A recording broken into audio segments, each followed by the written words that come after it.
할렐루야. 네, 새벽에 나오신 여러분들, 주님의 은혜가 오늘도 여러분과 함께 하시기를 바랍니다.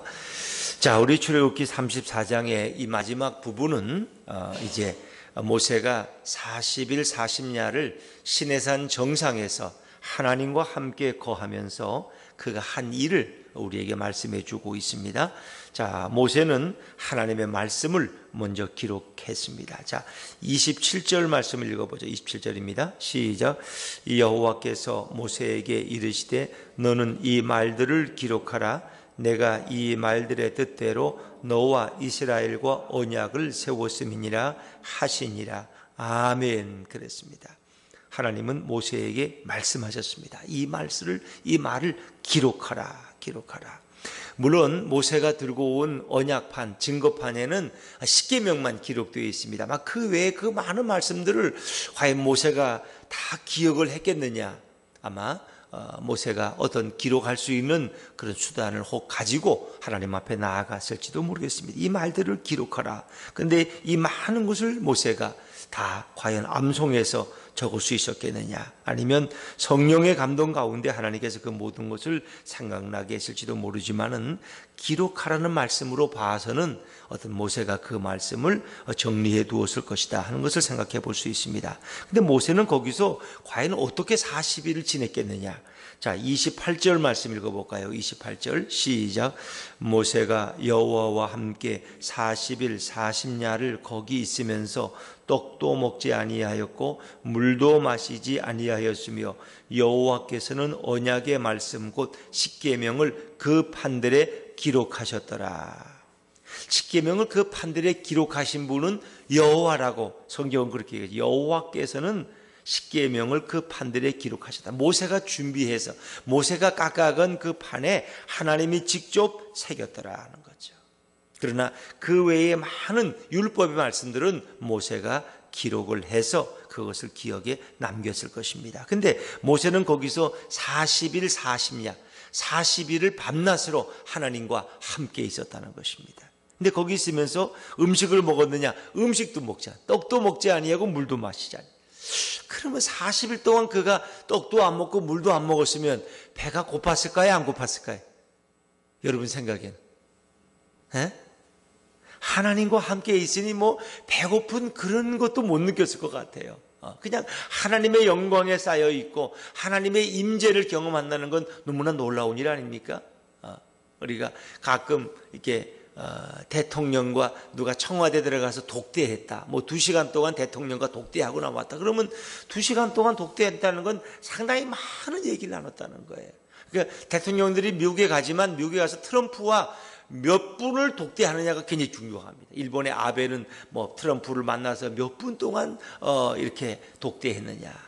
다른 뭐 통역하는 사람 외에는 다 멀리하고 그들만 깊은 얘기를 나눌 수 있느냐 하는 거죠. 그래서 그 시간이 30분이다 혹은 1시간이다 3시간이다 그 시간에 따라서 비중이 다른 거예요. 그 사람은 그에게 그만큼 중요한 사람이 될 수 있는 거죠. 근데 모세는 40일 40야를 하나님과 독대했다는 거죠. 그런데 하나님과 만나는 시간에 뭐 떡 먹을 시간도 뭐 물 마실 시간도 느끼지 못했을 거예요. 왜? 하나님의 영광에 그런 휩싸여 있었기 때문에. 하나님의 임재를 경험한다는 과연 어떤 것일까? 정말 그것은 아마 모세의 생애에 놀라운 경험이었을 거예요. 놀라운 경험이었어요. 대통령을 만나러 간 사람이 배고픈데 졸리는데 커피 한 잔 안 주나? 여기는 뭐 빵도 하나 안 주나? 뭐 이 청와대 이렇게 뭐 옛날엔 칼국수도 주더구만. 이렇게 생각하는 사람이 있겠어요? 대통령을 만나면 아마 뭐 그런 생각이 안 날 거예요. 인간인 대통령을 만나도 그런데 전능하신 하나님을 만나는 모세의 심정이 어떠했을까? 그것은 말 그대로 표현하기 어려웠을 것입니다. 그런 영광의 그 놀라운 거룩한 경험을 40일 동안 하고 돌아왔다. 자, 여러분, 우리에게도 이 같은 시간이 필요하지 않을까요? 우리가 조용히 정말 하나님을 독대하면서 은밀히 그분의 말씀을 듣는 그런 시간이 우리에게 필요하다 하는 것입니다. 그래서 참 때로는 우리가 기도하다 보면 내가 점심도 굶었네 그냥. 하나님 만나다 보니까 배고픈 생각도 안 들잖아 그냥. 그게 너무 좋아서. 그래서 정말 모세는 인류에게 하나님이 전해주시는 그 말씀, 그 언약판을 받고 돌아오는 그 감동과 감격을 그런 시내산에서 경험하게 되었다는 거죠. 그리고 이제 그것을 가지고 두 개의 돌판을 모세가 들고 내려오는데 과연 그는 어떤 모습으로 백성들에게 비쳤을까? 자, 우리 29절 말씀을 한번 읽어볼까요? 29절입니다. 시작. 모세가 그 증거의 두 판을 모세의 손에 들고 시내산에서 내려오니 그 산에서 내려올 때에 모세는 자기가 여호와와 말하였으므로 말미암아 얼굴 피부에 광채가 나나 깨닫지 못하였더라. 정말 얼굴에 광채 나기 원하는 분들은 하나님하고 깊은 만나는 시간이 필요할 것 같아요. 우리가 뭐 병원에 가서 그냥 1시간 동안 그냥 얼굴에 마사지하고 오면은 그냥 얼굴에 광채가 나는지 그런 거하고는 차원이 다를 것입니다. 얼굴 피부에 광채가 나나 본인은 정작 깨닫지. 왜? 그런 거울을 본 적이 없거든. 자기 얼굴에는 하나님의 영광의 빛이 비치고 있었다는 거죠. 그런데 그 빛을 비추는 그 광채를 보고 사람들은 두려워해서 가까이 하기가 어려웠다. 자, 우리 30절 말씀 읽어볼까요? 30절입니다. 시작. 아론과 온 이스라엘 자손이 모세를 볼 때에 모세의 얼굴 피부에 광채가 남을 보고 그에게 가까이 하기를 두려워하더니, 그가 뭐 무섭고 흉악해서 두려운 것이 아니라 감히 우리가 접근할 수 없는, 범접할 수 없는 그런 거룩함과 위험이 그 모세의 얼굴에 넘쳐났다는 거죠. 이것은 하나님을 만난 사람의 흔적인 것입니다. 그러니까 하나님의 말씀을 듣고 하나님과 깊은 그 만남의 교제를 가진 사람의 특징은 바로 이런 거라는 거예요. 하나님의 영광의 빛이 그의 얼굴에 비쳤는데 정말 그것은 우리가 표현하기가 어려운 것이었다. 그리고 사람들은 그를 함부로 범접할 수 없는 위엄과 어떤 존귀함이 그의 얼굴 속에서 비쳐났다는 거죠. 여러분, 우리가 하나님과 많은 시간을 함께 한다는 것은 굉장히 중요하지 않습니까? 사람들은 그래서 뭔가에 가면은 자기 흔적을 남긴다. 흔적을 남겨, 흔적이 남아요. 사람들이 어떤 범죄 현장에 갔다가 그냥 나가도 수사관들은 거기에 뭔가 떨어지는 흔적을 찾는다. 흔적을 남기죠. 우리가 어디에 갔다 오면 그 사람의 흔적이 남습니다. 우리가 엘리베이터를 타도 엘리베이터 되게 아침에 타면은 되게 제 앞에 남자가 탔는지 여자가 탔는지 되게 우리는 알 수 있잖아요. 여자분들이 화장하고 막 출근하면서 이렇게 타면은 화장 냄새가 나요, 안 나요? 대답 좀 해봐요. 향수를 누가 뿌렸는지 되게 예민한 사람은 그것도 알아. 2층 아줌마구나. 저 윗집 아저씨구나. 이거 남자의 향수네. 예민한 사람은 그것도 안다. 왜? 엘리베이터를 타면은 벌써 그 향수 냄새가 나고 화장 냄새가 나요. 뭐 그렇지 않은 사람도 그러겠죠. 사람들은 누구나 흔적을 남기는 거예요. 근데 하나님을 만난 사람, 하나님의 영광에 도취해서 40일을 보낸 모세의 모습 속에는 반드시 하나님의 흔적이 남아있다는 것입니다. 그것이 바로 얼굴에 비친 영광의 빛이었습니다.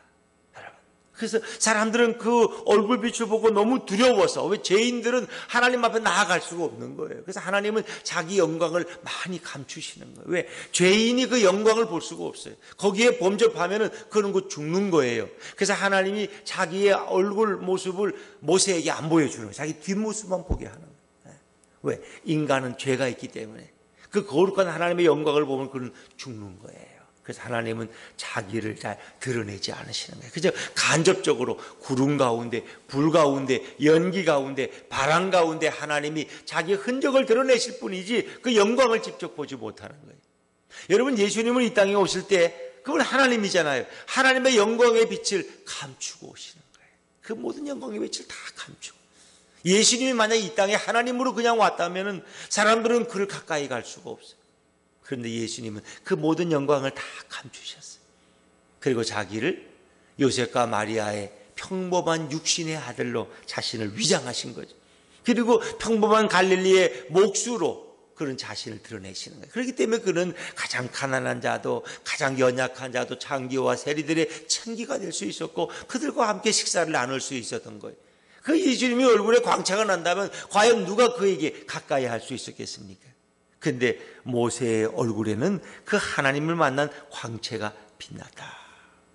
그 사람들은 그를 보고 가까이 할 수가 없는 그런 위험을 느꼈기 때문에 모세는 다시 그 백성들을 불러낸 거예요. 처음에는 지도자들만 모세 앞에 오고 그 다음에는 백성들이 모세 앞에 와서 말씀을 듣게 되는 거죠. 그때서야 모세는 깨달았어요. 그래서 어떻게 해요? 자기 얼굴을 수건으로 가렸다는 거죠. 자, 우리 31절부터 33절까지 한번 읽어볼까요? 31절부터 33절까지입니다. 시작. 모세가 그들을 부르매 아론과 회중의 모든 어른이 모세에게로 오고 모세가 그들과 말하니 그 후에야 온 이스라엘 자손이 가까이 오는지라 모세가 여호와께서 다 그들에게 명령하고 모세가 그들에게 말하기를 마치고 수건으로 자기 얼굴을 가렸더라. 왜? 그것이 백성들이 감히 눈을 떠서 모세를 바라볼 수 없었기 때문에. 근데 참 재밌는 게 있어요. 모세의 얼굴에 광채가 나서 사도 바울도 그렇게 고린도서에서 말하죠. 그가 모세가 자기 얼굴을 수건으로 가렸다. 그런 거죠. 근데 여기 광채가 난다는 이 말을 원어로 보면은 또 한 표현이 그러니 광채라는 표현 대신 또 이것을 뿔이 난다 이런 의미가 있어요. 뿔이 난다.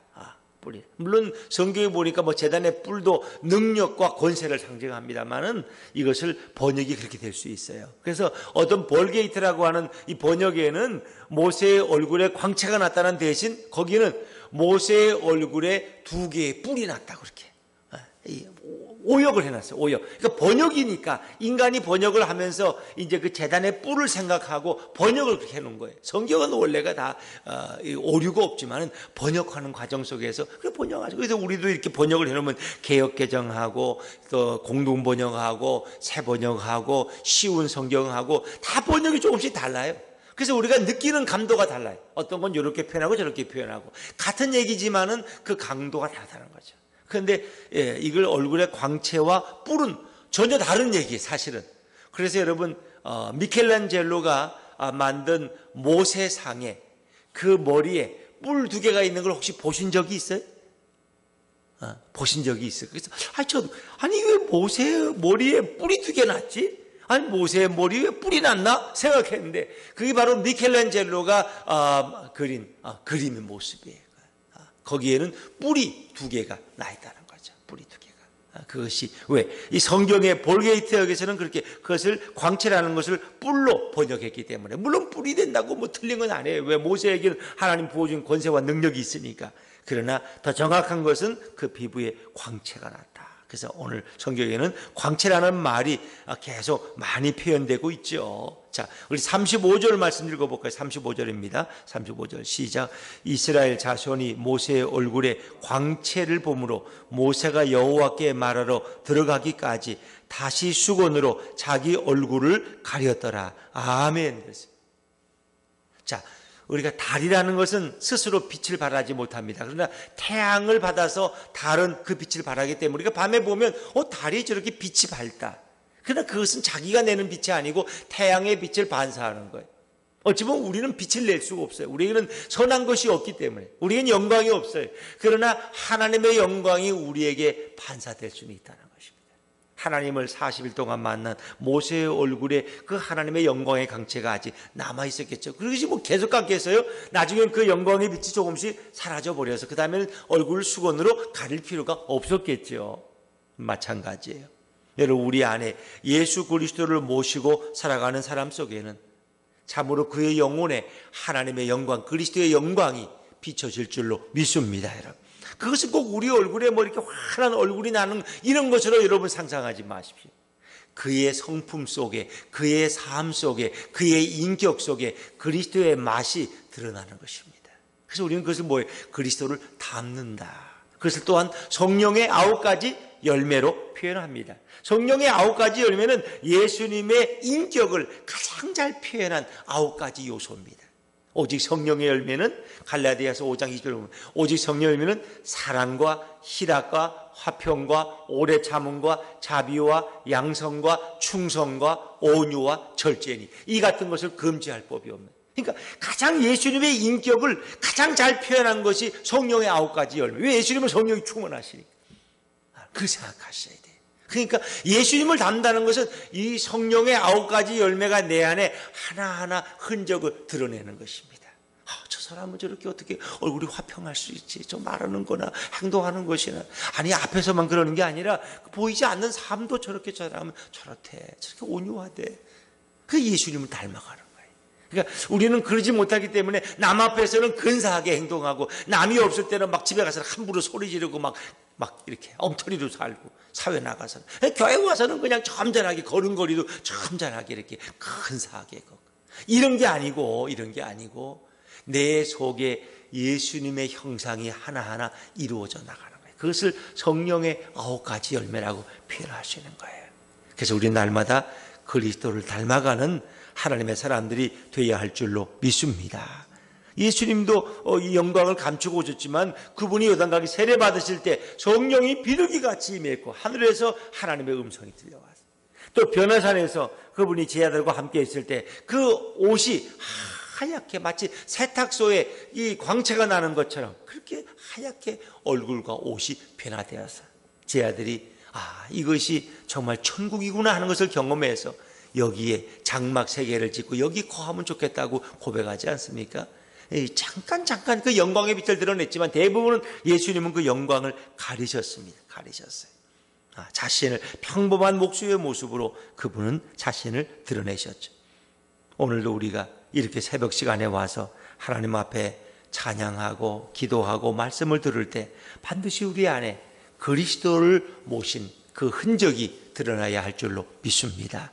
오늘도 예수님을 모시고 우리가 하루를 살아갑니다. 말씀과 기도를 깊이 가까이 하는 사람이 그 시간이 많을수록 영광의 강체가 내게 드러나는 것처럼 오늘도 예수님을 내 안에 모시고 그분의 말씀에 순종하며 그분을 내 인생의 주인 삼고 살아갈 때 우린 예수님을 닮아가는 삶이 우리 가운데 드러날 줄로 믿습니다.